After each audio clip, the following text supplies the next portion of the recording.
Okay, so I've soldered on the lines for the fan, positive and negative. And again, simply look at the back to get your orientation. Same thing on the other side with PW1234. So now I'm going to put some labels on these ones to make it easy. I've already put the tape labels inside as well. So this is my 12 volt in.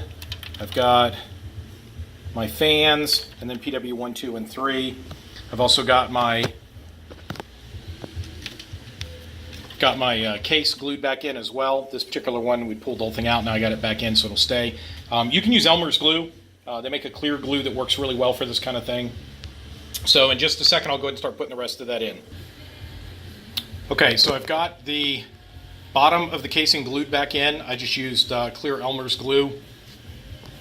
The fan line is soldered on, and again on the back are the labels, so you know which way it goes. Red towards the inside for positive, black on the outside for negative.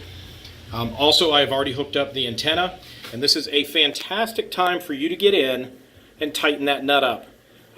If that nut is loose, when you go to finger tight the antenna on, it can actually make that whole fixture spin. And if it spins, this little wire can actually snap, and then you won't have an antenna, and you'll have to pretty much be standing on top of the light to control it. So good idea to go ahead and tighten that up from with finger tights enough, but just really good with good torque on it. Now the next step is I'm going to put the lid over top. Now I did go through and go ahead and label my PW1, 2, and 3. 4 I don't care about because I'm not using it on this light. And I also labeled my 12 volt power, although because I reused my fan control, and it is labeled, I really don't need to label that side, but just in case. So I'm going to go ahead and plug everything up and then show you how it works. Okay, so I've got this buttoned up now. Remember, the lead running to the on-off mode switch is no longer needed. So we can just tuck it out of the way.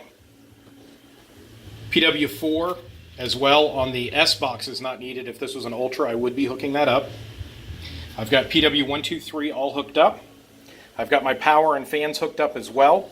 And by the way, you really can't hook anything up in a way that will damage the light because the power in is a male connector and all the power out, whether it's for a pulse width modulated channel or powering the fans, are all going to be female connectors. So there's really no way to accidentally do it wrong. So the worst thing that would happen is you may have channels crossed and what you think is blue is actually white and vice versa. Or you're going to underdrive the fans and they don't turn on, something along those lines. So, but still pretty straightforward. So now the last thing to do is test it. Once it's tested and working great, then I will go back and do the cable management to tuck all the wires out of the way so we're not rubbing on our fans or causing any other problems.